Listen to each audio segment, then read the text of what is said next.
Hey y'all, happy Sunday, cheers. Welcome to another week of the Analytical Eye Show. It's your boy Javier. I want to apologize about last week. Didn't do the show. Um, I have a lot of things. I have a lot of things going on and trying to get to graduation and stuff. So things are moving pretty swiftly and pretty fast. So sometimes life does take precedence over the show, unfortunately.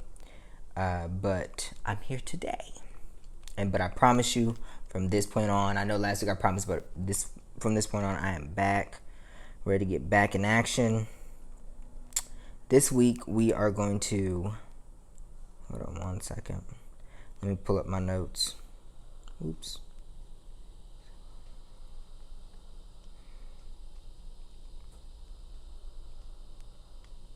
Hold on one second.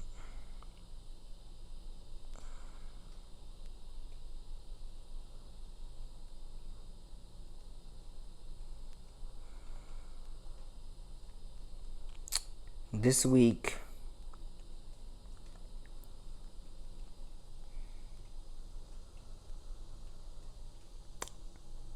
we're going to be talking about education. As I mentioned last week on the episode, I apologize, sorry. Last week, I mentioned we were going to be talking about education, and that's what we're going to be talking about today. And the education system has not been good to a lot of us, as we all know. Although I've been a high school graduate for 3 years now. So I've graduated high school. I'm now in college, getting ready to graduate from there. And a lot has changed. A lot has shifted in the educational system. Since the beginning of time, education hasn't been for blacks. It's been frowned upon. Taking you guys back briefly to the history of education. Education was meant to separate us from whites, meaning they had all the knowledge and we didn't, so we didn't know where to go. And the fact that we were stolen from our homeland meant that, we don't have knowledge about their system, so how can we grow and prosper in their society? And as you guys know, we have a lot of people that don't want to see black people win. And education is not I don't think education is a priority in the school system as much as it should be. As a lot of you guys know, they're banning certain schools are banning the educational aspect of black history, certain parts of black history, like slavery and stuff that's going on in Afghanistan as right now with the Taliban and everything that's going on with that, as well as shit that's going on in Africa. There's so much that's being banned in the United States as far as the education is concerned, because they don't want not only us to learn about ourselves, but they don't want other people to know what has been done to us, the oppression of us. When I think about American history, the first thing that comes to mind is slavery. It doesn't come to mind of the World War I or II, or Vietnam War, or the Gulf War, or the Cold War, or the Revolutionary War, the Civil War. It doesn't. None of that. The Boston Tea Party, any of that. None of that comes to mind, but slavery for me. And out of everything I've learned in American history class, U.S. history as they call it, some called it American history, some U.S. history, depending on the schools I went to, they never taught about civil rights movement. They never talked about Black history. They never talked about slavery, the oppression. They never talked about that. We always talked about the Great Depression. We always talked about American Revolution and why we have 4th of July. We talked about all of those things. But until this year, even Apple or Google has not solidified or classified Juneteenth as a holiday. And let me tell you about Juneteenth. As you guys all know, Juneteenth is the day that we were officially set free, because there were slave owners, specifically in Texas, but all over the South, where we weren't free. They signed Abraham Lincoln signed the Emancipation Proclamation and all that stuff, etc., but we weren't even fully free until Juneteenth. That's why it's celebrated by black people. And it's funny now that it's considered a holiday by all companies. Target, Walmart, all these companies never solidified. I've been in the retail business and customer service for 5.5 years now. And I can tell you firsthand, after working at 12 companies, none of them until this year, after everything that's going on with Black Lives Matter, last year, solidified and classified Juneteenth as a national holiday. But still don't want us and their kids to learn about what their ancestors did to us. The educational system, teachers aren't getting paid enough, so they're not wanting to work as hard, and I don't blame them, because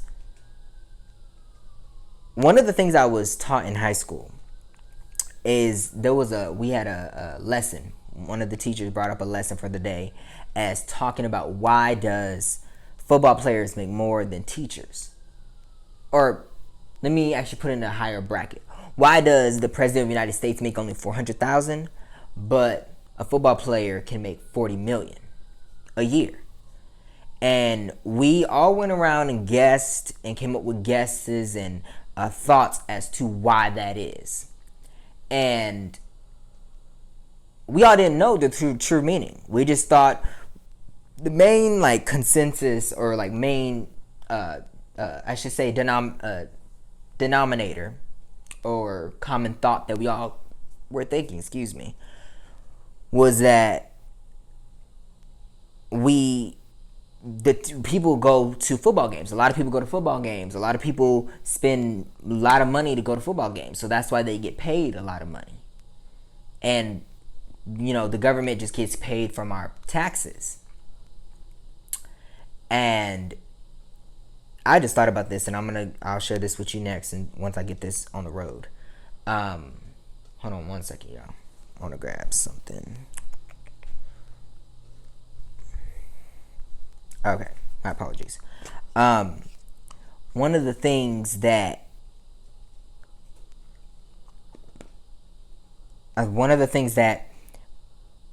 wasn't said is this analogy. We were all right. That, technically, if you look at it, if you look at the entire spectrum of football player versus the president of the United States, if this is the most important person, why aren't they getting paid $40 million? Why is a football player? Because you don't go to when you go to a concert or a football game, you're paying what? I don't know how much the tickets are at a football game. I've never been, don't watch football. I'm not a sports person, as you guys know. But I will say this. It's a want and not a need. Follow me. We as people are so into, when we go to the store and we talk about, I need this. Really, the only things you need in life is food on the table, clothes on your back, and a roof over your head. Those are the 3 main necessities in life. Anything outside of that is a want. So you need a car. No, you don't need a car. You can take the bus. You can get you a bike. You can walk. That's how God created it. But I'm not going to say the white man. I'm not going to say that. But I'm just going to say man in general has created a society where we have to be if you look at in the international life, meaning international countries. I will say growing up I did say third world countries, but I feel like that's degrading, because every country in every world, no matter how ugly it is right now for Afghanistan or whatever country it is, or Iraq or whatever, or Iran, no matter what it is, they're not third world countries. Because that's demeaning and degrading to their culture, their lifestyle, their history, whatever it is. And I've been training myself to get out of that. So I'm saying international countries. Any international country or international continent on this earth, they don't, if you, like, for example, let's take Europe. Someone once told me, and I'm not, correct me if I'm wrong, they said that they actually, you see them sit down and have a meal. America, we are America has, we went off of military time. And what I mean by that is there's so many deadlines. The reason why I left Target and was done with Target was just one of the reasons why I hate working for Target was because they were trying to act like they're the military. The military gets things that done at this time, you gonna have to get done this time, you gotta go this time, you gotta have that done. If you ain't getting that done, you're gonna be behind on that, you're gonna be behind on that, That's what Target's trying to do. Your retail store, calm down, stop trying to be like Amazon. That's what they were trying to do, so keep up for that, y'all. Anyway, America is like that. We run off of time. Breakfast gotta be at this time. Lunch gotta be everything gotta be at this time. You gotta be at work at this time. You gotta leave at work at this time. You gotta be at lunch at this time. You gotta go on break this time. You gotta go here. You gotta go there. If you're not here, you're gonna be left. You're gonna go this, go to right. We're always moving in a fast. That's what America has the number one fast food chains in America or in the world, because we're always on the go. We're always rushing. We're always time. Everything's about time in America. Hell, even pay is timed. You know what I'm saying? In other countries, as you can see, even from the pandemic, time doesn't matter. If you go to Europe, you actually see people outside eating, taking their time to enjoy their meal. America, no, we got to go to a fast food joint because we got to be here at this time. Now, granted, I'm not saying that Europe, they don't have fast food chains, or China, or whatever country you would think of. I'm not saying that they don't have fast food chains. I'm not saying they're on a time crunch either. But America is more on a time constraint than others. So everything is a want. That's what capitalism is. It's about a want. Money. So with that being said, y'all know how I get down. I'm taking on a whirlwind, so follow my drift. When it comes back to that time, we talk about, after those three things of food, clothes, roof, anything outside of that is a want. In America, we think having a car is a want. We think having flat screen TVs is a want. We think having the diamonds, the riches, the cars, the gold, all that stuff is a want. Those are just, we think all that those are needs. Those are just wants. The simple things in life are the needs. The things that we should aspire to have: the happiness, the joy, God, religion, whatever you want to be, a Buddhist, Allah, Saint Mary, whoever it is you believe in, or whatever it is you believe in. That, you know what I'm saying? And so we rather spend more money on a want than a need. And when you spend so much money on a want, it goes into high demand, then time kicks in. And time matters. So, the reason why a football player makes more money than a teacher, that's a necessity to teach children, because that's another necessity. You can add that on the 3-ring train. Than a president, is because people want this. Yes, it's entertainment. Yes, it brings you joy and happiness and stuff like that, but it's a want. And the problem with capitalism is that we spend so much money and time on the wanting, that waste time, than the needing. You know what I'm saying? So the reason why you see a football player making more is not just because of their endorsements and stuff like that. Literally, we're just talking about strictly without their endorsements, the sponsorships, the commercials, the movies, the music, whatever else they got going, the liquor lines, whatever they got going on. Their base pay is that $40 million for 3 years or per year. Let's just say that. They get paid that much money because we're so desired as people to have that want instead of the need, which is paying our teachers more because they deserve it. They should be making the $40 million a year. They shouldn't have to spend their hard-earned check on school supplies because parents can't afford it. So you see, and this goes into salary wages. Parents, They're the garbage men. They're the dental assistants like my mom. They're the fast food chain workers. Yes, all that stuff is a want, or like, fast food, like I'm saying, is a want. But workers, we get paid so low because we need the money to survive. Football players don't need to be a football player. They can go get a 9-to-5 job too, but it's a want because that's what people want to see. They want to see that. They don't want to see, presidents and presidential debates and stuff like that, because they don't. There's no pleasure or enjoyment in that. So circling all of what I just said back to the educational aspect, education has derailed because we not only feel that it's not a need anymore. Society as a whole, because you can make it big on YouTube or Twitter or Facebook, and it doesn't support the different aspects that are needed in life in order to be successful. For example, there's no home ec anymore. There isn't, and home ec means cooking, cleaning, sewing, all that stuff like that, which could be useful and a necessity when you have a family. You know what I'm saying? You don't have support for the disabled, mentally or physically. When I was in high school, this is how bad the Denver public school system is. How much impoverished we are as an educational system.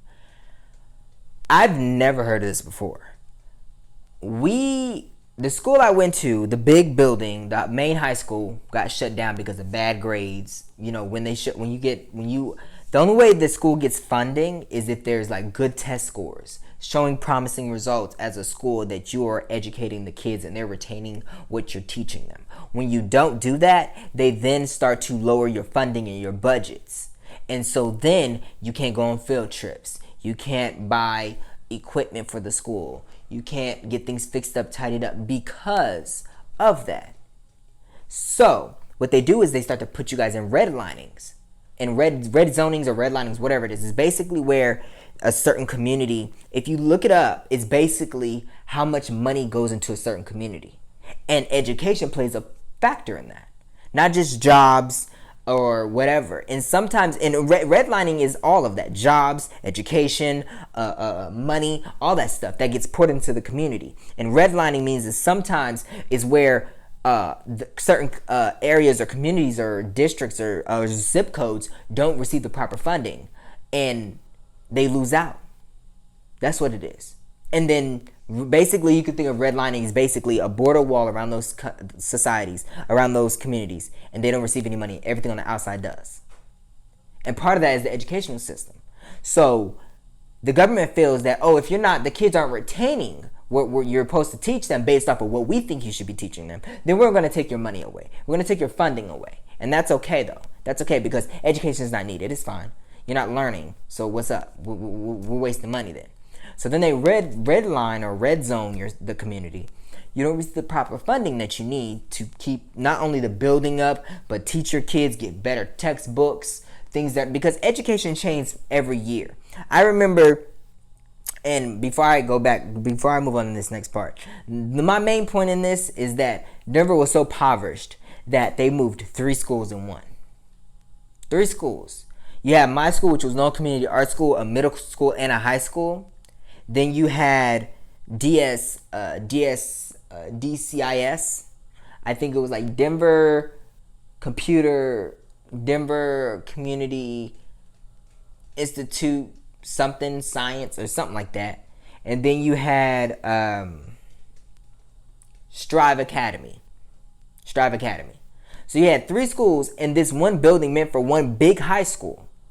That's how impoverished our educational system is. So bad that you take one big building, shut it down because those students aren't showing promising results in their test scores, or what they call it back home in Colorado, they call it CPAP or something. It was like Colorado Program Assessment, it was like PAP. It was something like Colorado Advanced Placement Test or something like that. And basically, where it's like that big ass book that comes in the state. You guys have to go in certain classrooms based off of your name, and then you get a certain amount of time to do it and everything like that. And they have those. It's basically like a benchmark test. Basically, you take it once a year. And they stopped doing it for me. I think the last time I took a benchmark test or a state test was in middle school. After that, they stopped taking it. They stopped it. And so then they moved 3 schools in one. I never heard of that before. I didn't like it. It was basically a real true reflection of how down our educational system was. And I say this because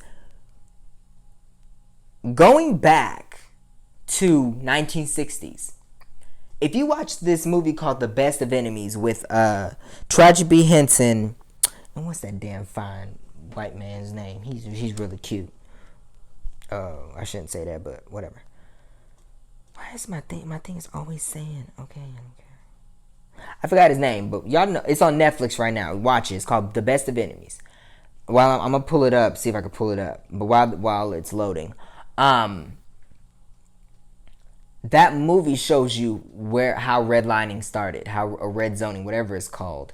That's how that got started.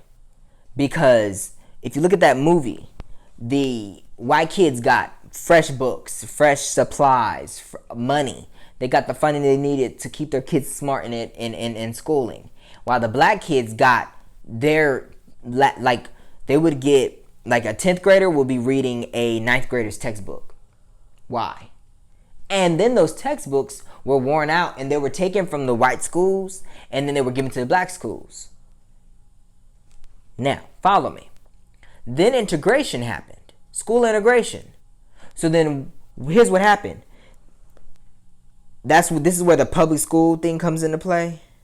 Hold on. Let me do that. Best. It's about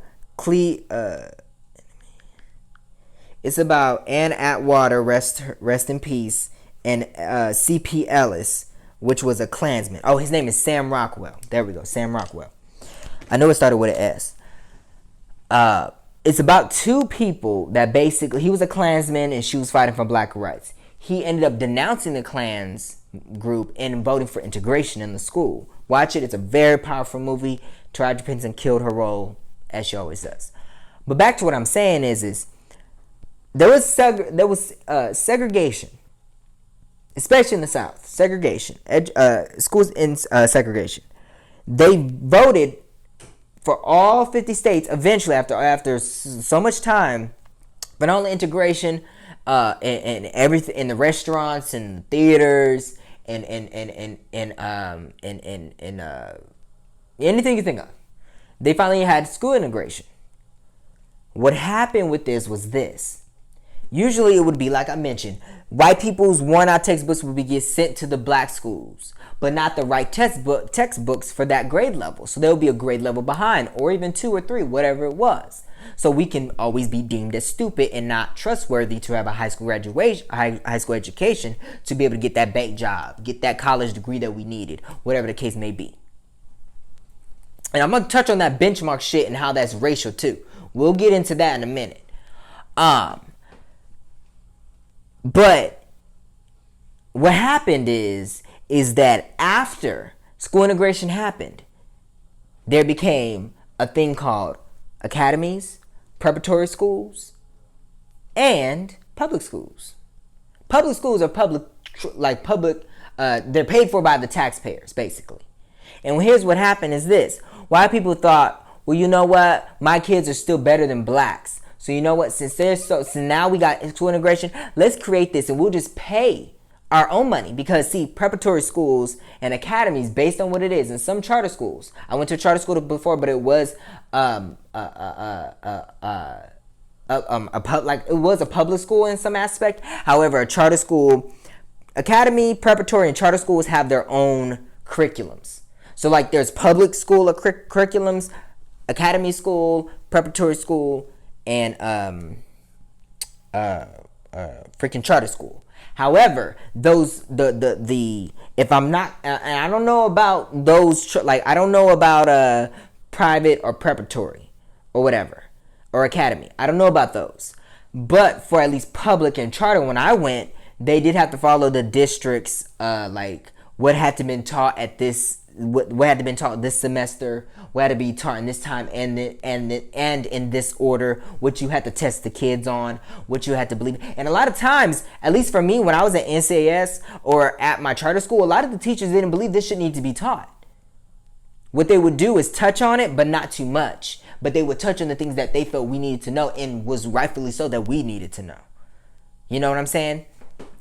And I agreed with that. But what happened is white people were like, we got the money. Blacks and Mexicans and everything don't got the money, but we got the money to pay ourselves, because although we still have to pay our state taxes or federal taxes or whatever, we're not going to send them to these schools where they feel like they're going to be in the general population. We're going to have our kids stand out so that way they can go to the Ivy League schools like Harvard and Yale and Princeton and all that shit like that.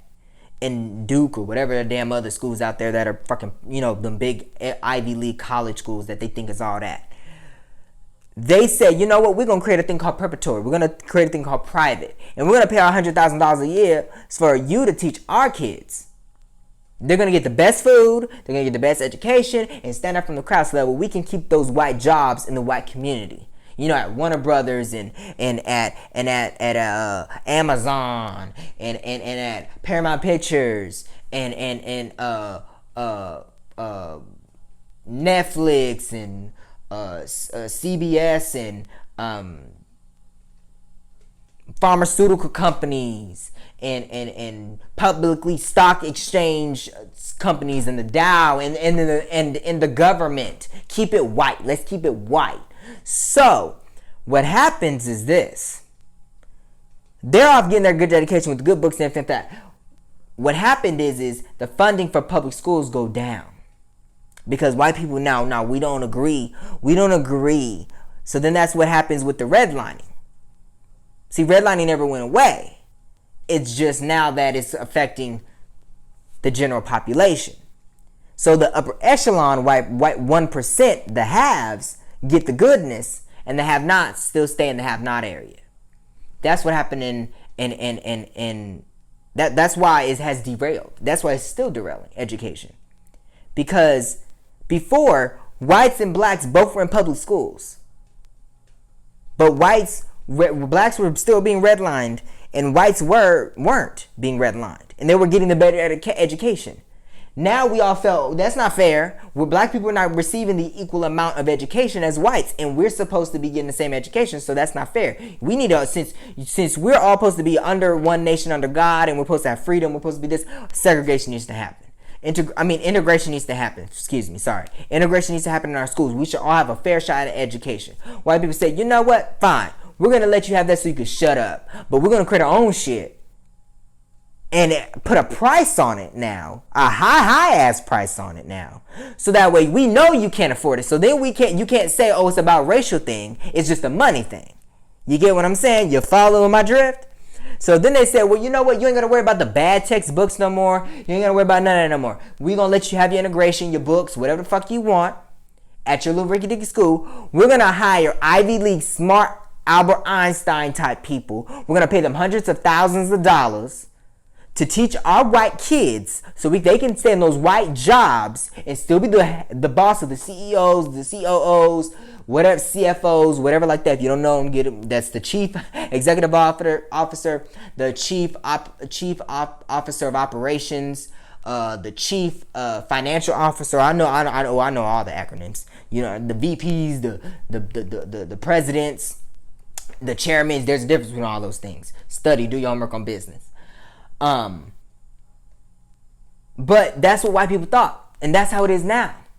So public schools are basically the 60s, but more modern now because we're just integrated, but redlined. And you look around, and it's sad that the state tests are racially biased. If you take a test and you look at it, and they're giving you questions or paragraphs based off of general speaking. It's white generally speaking. It's not black. It's not tailored to blacks based off our knowledge or our culture or how we're taught or how we're raised. It's based off the general sense of what you should be learning as a white person if you were white. You know what I'm saying? That's the sad thing. If you look at the SETs, the ACTs, you look at all of those state tests and college tests, they're not based off of your community or your zip code or your culture or specifically for you. It's based off of white education and what you should know in the white man's world. And if you don't know it in the white man's world, you're dumb. You're less than. You're smart. You can't get you can't get into the Ivy League school. You can't get into that college. You can't get into this. You can't get off in that. And it's sad that I will say this. I'm sorry, black people. I will say this. A lot of HBCIUs do go based off of those SAT scores and those ACTs and the SAT and the ACTs. I don't give a damn how you dice it, how you slice it. I took that SAT. I did get a good grade on. I got a high thing on it. However, I will tell you this. It is racially and culturally biased. It is. Granted, I'm not saying the math portion is totally is. It is in a way, because how can you have every state is different. Like one of my friends, they had the advantage to have calculus in the school, pre-calc, calculus, and some college class or whatever like that. But in other states, they don't have those same advantages. Did I say that right? Advantages, yeah, or whatever like that. We didn't have pre-calc, or we had pre-calc. We didn't have calculus at my school. We didn't have some of the other college classes unless you did that dual enrollment or concurrent enrollment at a community college where you can get those college credits. That's what we did. But I remember I took pre-algebra in middle school and algebra in middle school, and I got in that. Then I had to take algebra again. Then I took advanced algebra honors 2. Not sure what the fuck that is. It was supposed to be a much harder version of algebra, but it was the same damn thing to me. I took math 055 and for community college to get college credits, and I was able to transfer those over. I took English 055, there was English 092, and there was math 092, and then there was like math 101 and English 101 or some shit like this, basically English credits and shit like that. But one thing I noticed about every state is different on what should be taught at their schools, and I don't understand that. If we're all in the United States, it shouldn't be based off of the state you're in, and it should be a general consensus of what every American citizen should learn, so we can all go into the world. And it's not about thinking the same thing. It's not thinking about the same ideas. It's not all of us to be one. But it's just, let me say this. It should be all of us having the same knowledge about the same thing, so we all can say we're all smart in a sense. Not, you know this and I don't know this. Well, this wasn't taught to me and that was taught. It should be like we should all have the same history lessons. We should start from the very beginning, from the time that Christopher Columbus came over here and stole this land from Native Americans, to the time of, what's today's date? August 22nd. That's what it should be. And every single thing should be covered in that. And you should start at first grade all the way to now. You teach the first graders starting at the very beginning when Christopher Columbus came over here and took it from the Americans, all the way to now. It ain't about, my kids should never know about that sadness and stuff like that and what happened to them. No, you can teach education in a way where it's not going to be sad or depressing for a little kid. Books, coloring books and stories and nap time and stuff like that. You can teach it like that. You can teach the kids. Start at Christopher Columbus from the time he came over here and sailed and found America when this land was never really lost to today. By the time they graduate high school, they should be able to say, I know every little thing. By the time they should be in middle school, you should be talking about slavery. And I'm talking about wholeheartedly. I'm talking about everything. I'm talking about the roots. They need to watch the roots. They need to watch everything. You know what I'm saying?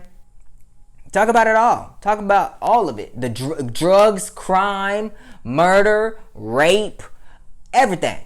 You need to teach these kids early. Teach it all. It's all about American history if you look at it. Not just the historical stuff, but the stuff that has made America where it is today. Today, at this moment. Get your kids to understanding. And so, that ain't been taught. It hasn't been taught.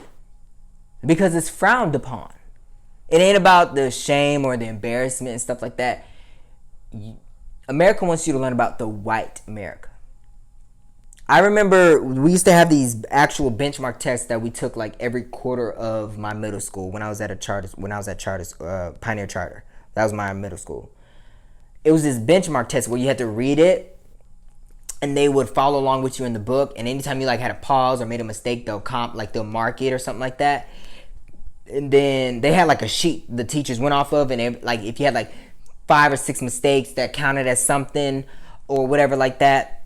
And then you had to also, after you read from like this page to this page, you had to summarize what you thought what you thought it was saying. Like basically summarize what you read.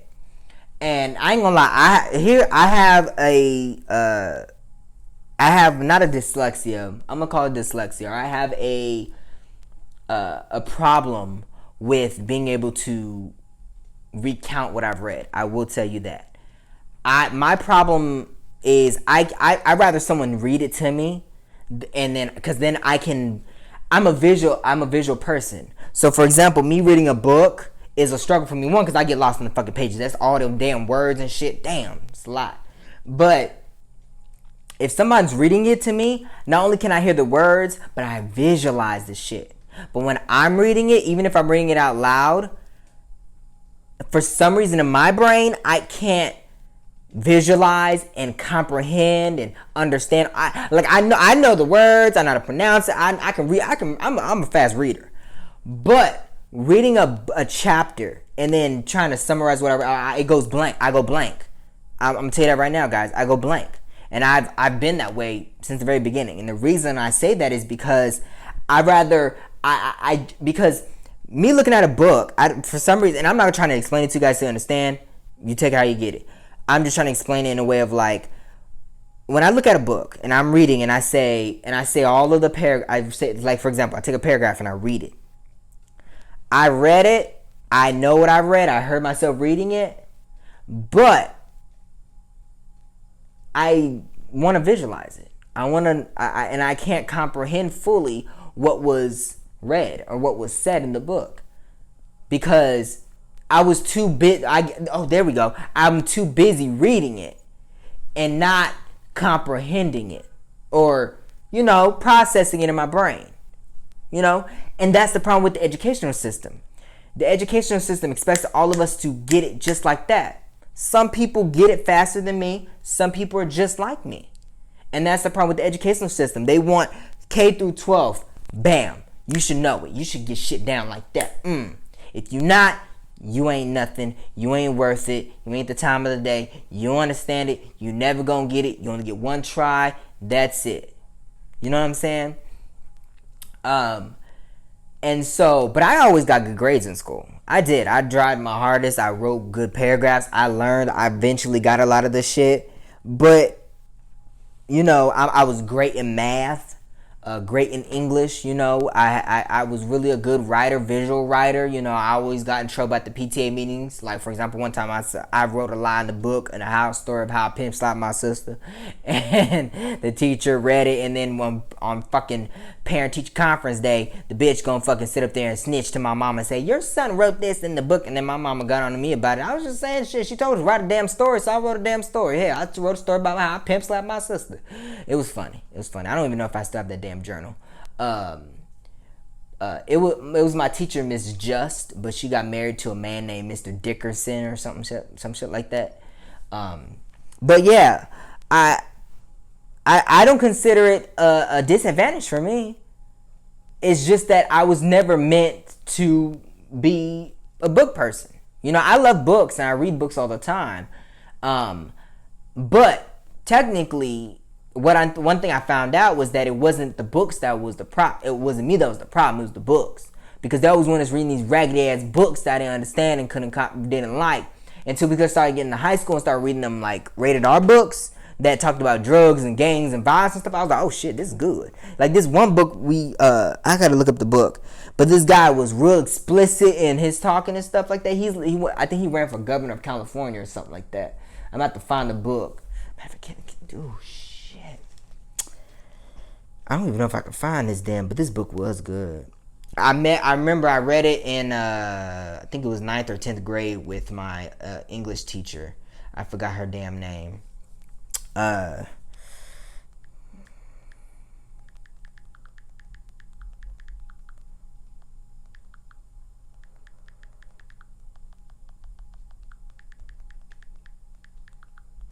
while I'm trying to pull up the name of the book, because this book was really gruesome.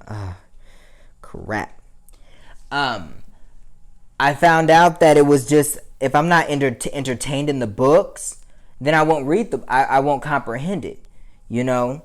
And I started to realize, yeah, there's nothing. And here's the thing: even if no matter what the book was, I wasn't able to comprehend the. Even if I ended up not being able to ever comprehend a book, it wasn't a problem. It wasn't a problem for me. It wasn't a disadvantage. Sorry, I'm screenshotting something so I can look at it later. I'm a screenshot type of person, so excuse me if you see me doing it. But really, if you look at it, I don't consider it a disadvantage because that wasn't meant for me to do that. You know, since I'm so visual and I like to visualize things, that's why I'm in doing movies and stage plays and stuff like that, because I can do that.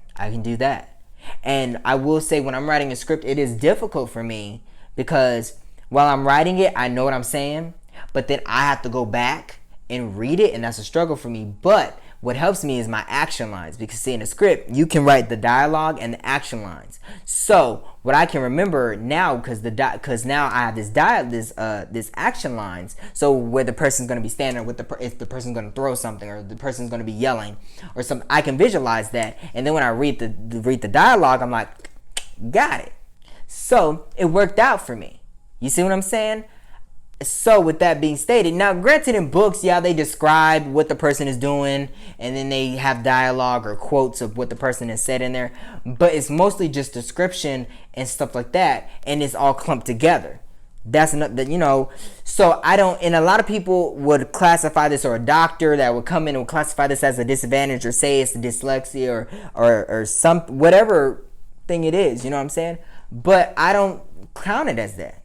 Not because I'm in denial, but it's because America is so conditioned that if you're not seeing it this way, it's because you have this issue with you. It's a dyslexia problem, or it's a mental problem, or it's an eye problem, or something. Sometimes it's not a problem at all. It's just we all view and see things differently. And so with education, that's how it's classified. If you're not part of this 90 percentile, and you're going to be in this 10 percentile, and you're not gonna do good, and that's that. There's no gray area. It's the educational system is in black and white. You know, teachers are not getting the support and the love that they deserve and things that they need. You know, they go to school to get this education to teach students, and then they spend their lifetime trying to pay off that debt by working for less than an hour. It's sad that you can be a garbage truck person and make more than a teacher. Like, I've made more money in 1 year through my jobs than one of my teacher has. And I look at the base pay in these states for some of these teachers. Some of these teachers start out at 20 grand a year. 20 grand? 20 grand a year. And I just, you know, and the system is designed to put us up. If you're smart, you're in the honors club, or in this or that. If you're not, you're less than. It makes the students feel bad, you know. The United States educational system is not fair. It's not fair. Hold on, y'all. Y'all know, I get this damn dryness under my, you know? And one of the biggest things that helped me out in school was the arts program. Not just at NCS, but at my other schools. I always knew I was artistic. I knew I was going to make it as far as being artistic and in the entertainment industry when I sold my first drawing that I did in elementary school. It was won first place prize, and I don't know who has it now, but they bought it, and it was like for $500. But I ain't got none of the damn money. Hell, shit. If they said it went to this damn school program, I said fuck the damn school program. Well, it was for the arts, But we didn't have much arts at that damn school. Not in CS, but it was when I was in elementary school. So it should have went to my damn pocket. Hell, went to college. We should have went to my college fund. How about that? Hold on, let me see if I can find this. But while I'm talking to y'all, I think it's a shame that we as people treat a football player as a necessity, the Super Bowl as a necessity, rather than presidents and government officials and teachers. You know what I'm saying? Healthcare, man, that's necessities right there. True necessities, not just making sure they're getting paid the right amount of money, but also the right people in the positions. You know what I'm saying? It's sad. It really is. But hold on, let me see if I can find this damn book.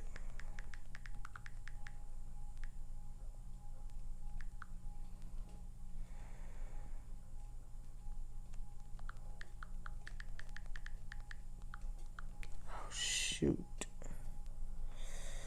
Hold on, let me see if I can find it. Damn. It was a good ass book too. Like this guy, he was like running.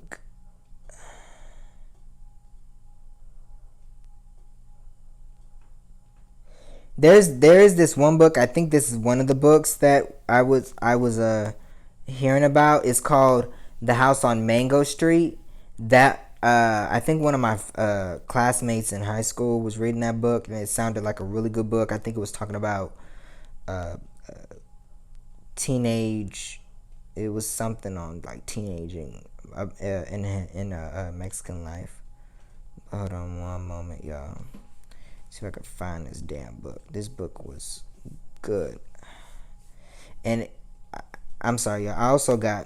We got these gnats over here by my damn house, because I live in like a wooded area. So they fucking be biting on me when I take these damn dogs out, and they be itching and shit. And I be getting all mad. Now, granted, I be trying. That's why I should have put that itch cream on there. But I need to also I need to put that alcohol too. That alcohol should do me something. Yeah, yeah.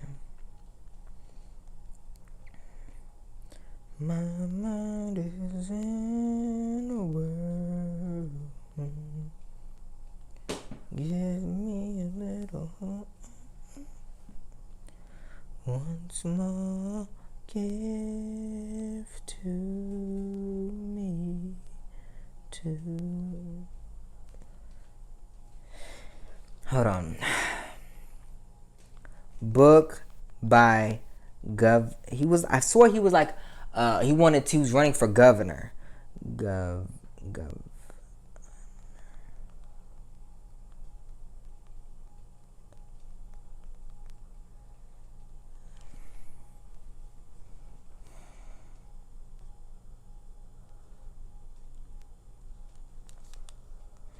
Cause it was some Mexican guy.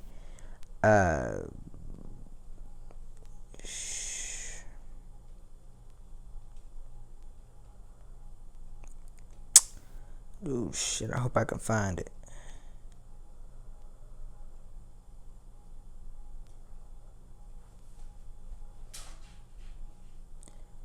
Oh crap. I found it before. Of course, when I need to find the damn book.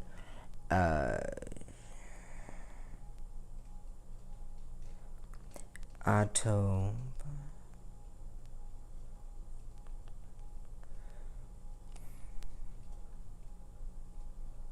While I'm still looking for this, I think that the funding for schools and teachers should be no matter what state. And this goes along with the federal minimum wage. The federal minimum wage on every state needs to be bought up to $15. And every state needs to put their minimum wage at the same as well. Because then every teacher, I don't care if a damn where you are, every teacher should be getting paid the same throughout the United States. And the teachers shouldn't be starting at 20,000, 30,000. They need to be starting at 40,000 or above. Every teacher should be starting at $40,000 above, because they need to not only have a life as building their life, family, husband or wife and kids, but then also they need to be able to support their personal habits as far as their mortgages and insurance and shit like that. And then also, hell, gas is up here ain't getting cheap either, so they need to do better.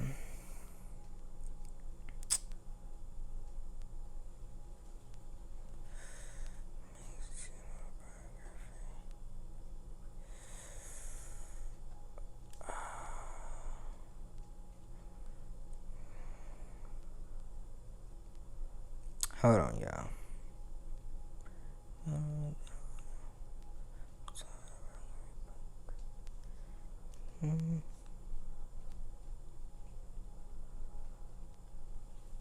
I might not be able to actually find this book right now because this is going to take a little too longer than I expected, and I don't want to keep y'all any longer. But if I find the book, I will definitely share it with you guys, because it was, damn, I want to give it to you guys right now too, because it was a really good book. Here, bam, got it. I knew I was gonna find this damn book. It's called La Vida Loca: Gang Days in LA, Always Running, by Luis J. Rodriguez. And it's called Always Running. If you haven't had a chance, pick up that book. That was a book I was really interested in. But it also talks about the life of a Mexican. It's a really good book. Matter of fact, let me save this because I'm gonna actually buy this book. Let me see this Luis guy. Hold on, y'all. Luis J. Rodriguez.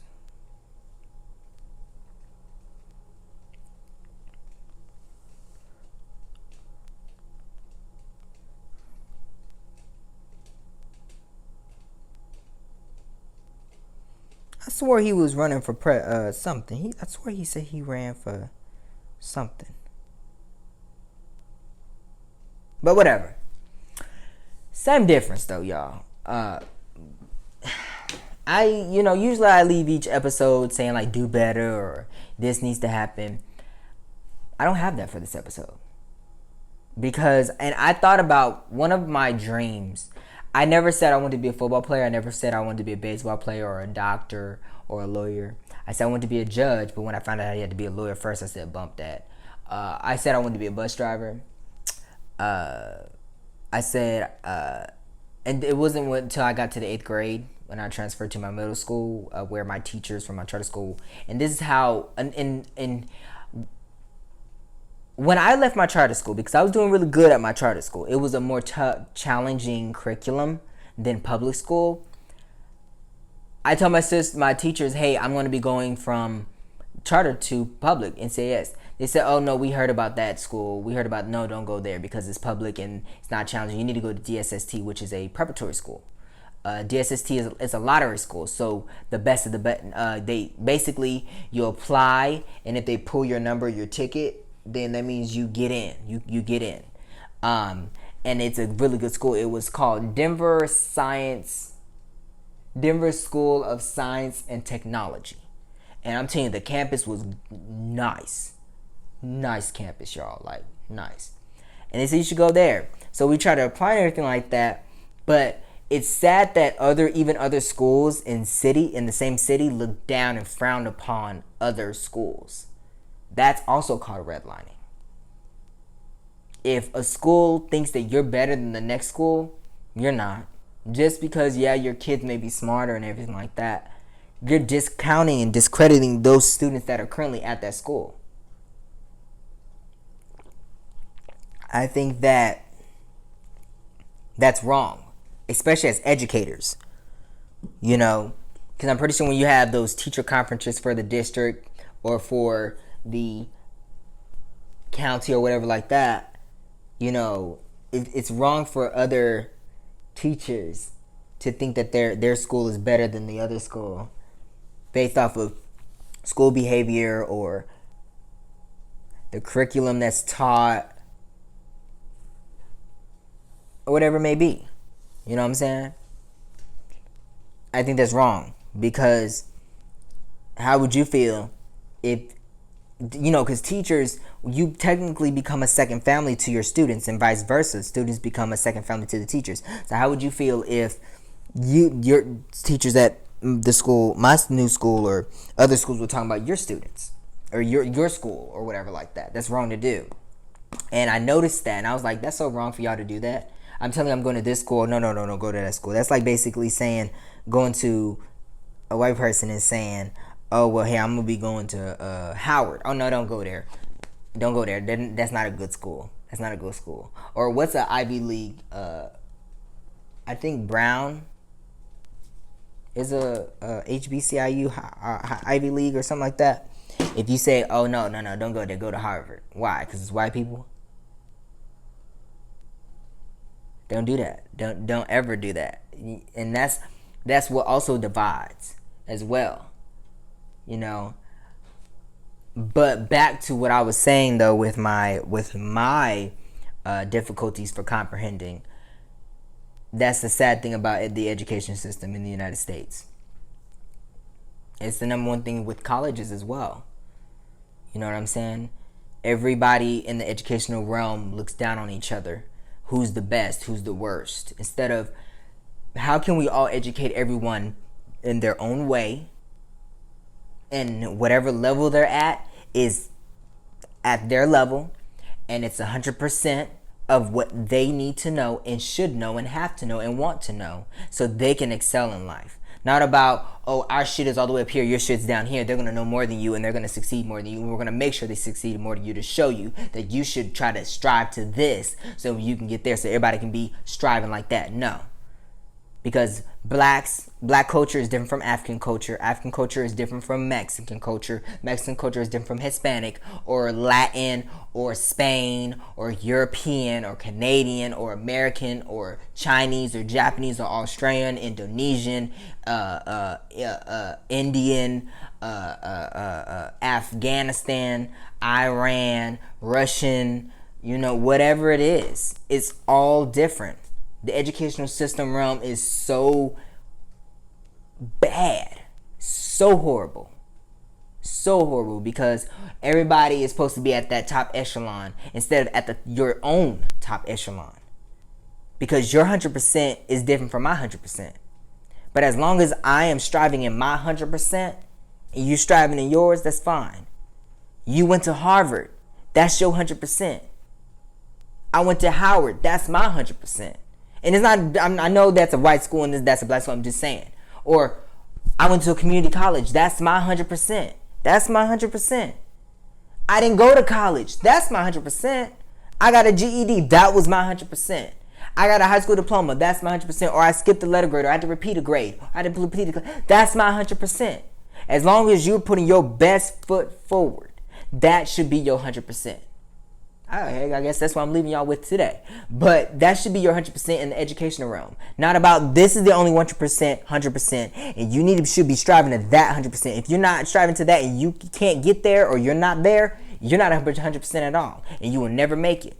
That's how it is in and that thinking for the educational system has trickled down to government, ethnicities, races, culture, sexes, meaning male and female, entertainment, financial, economics, trading, countries should be coming together.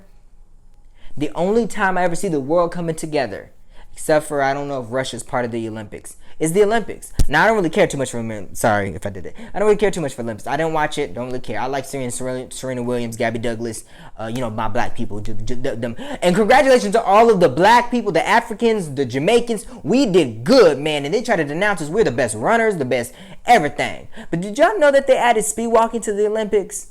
Didn't know that. Fun fact for y'all to have. But anyway, back to what I'm saying. And I'm going to leave y'all with this. There has to be some denouncement where the education system is only one spot that you can excel in for your 100%. And if you're not excelling in that, you're not going to be anything in life. Because there are 7 billion people in this world. So that means 7 billion people have their own 100%. And then you can classify saying, okay, this group has this 100%. That's fine.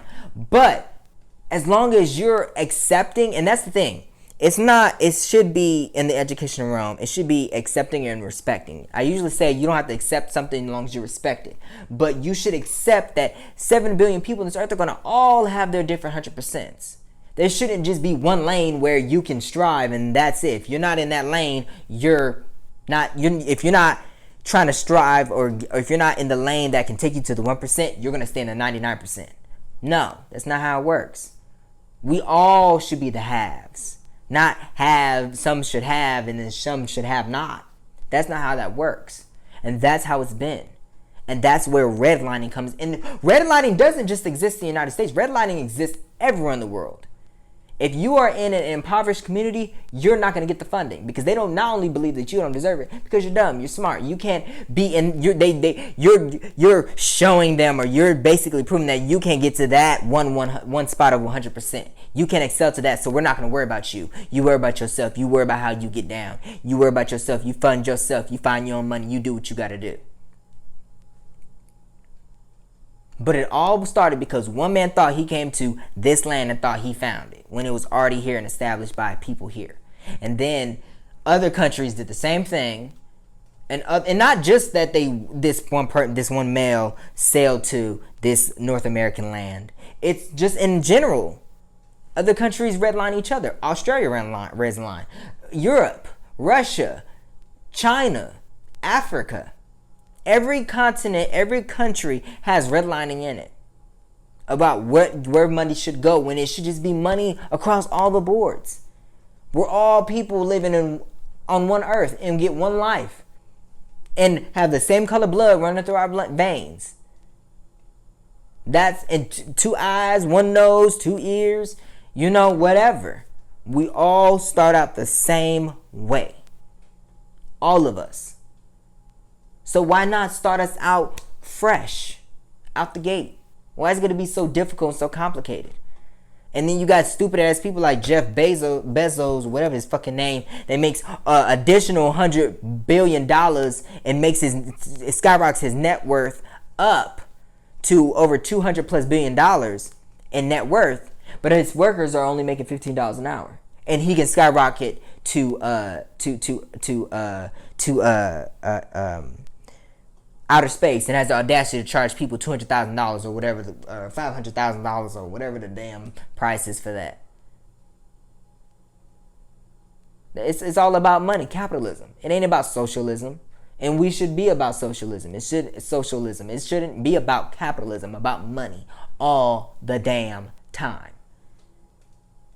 You know what I'm saying? But yet we forget to tell you that Jeff Bezos actually is not the richest man to ever live.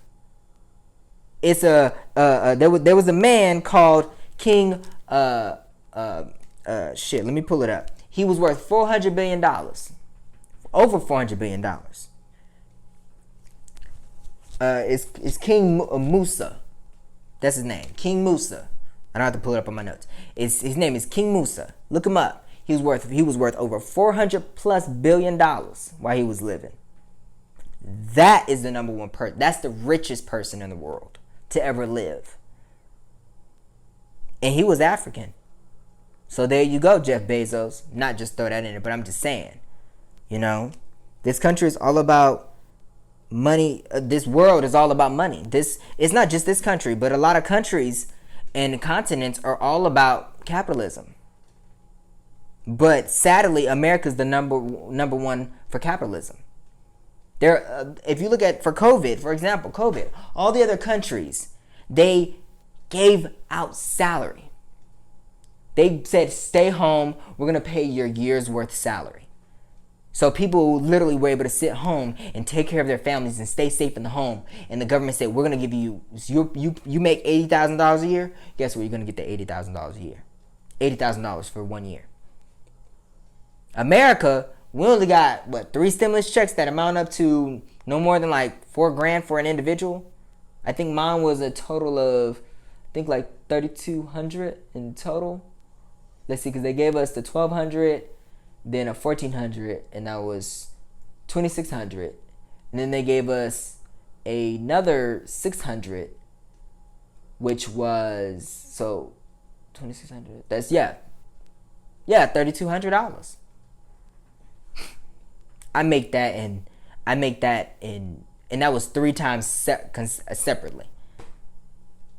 I make more than that in 2 months.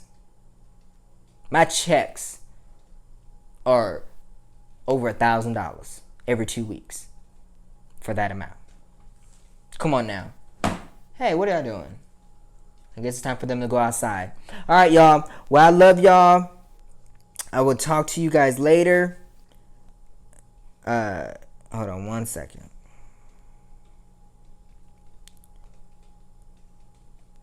But yeah, look up that guy. Look up that guy, y'all. Let me give you his full name.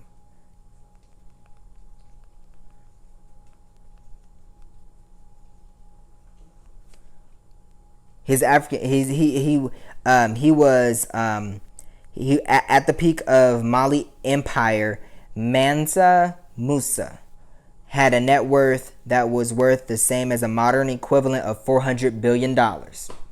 Mansa Musa was born in 1280 and passed away in 1337 or possibly 1332. He was the 10th Mansa, which means King of Kings or Emperor. Look him up.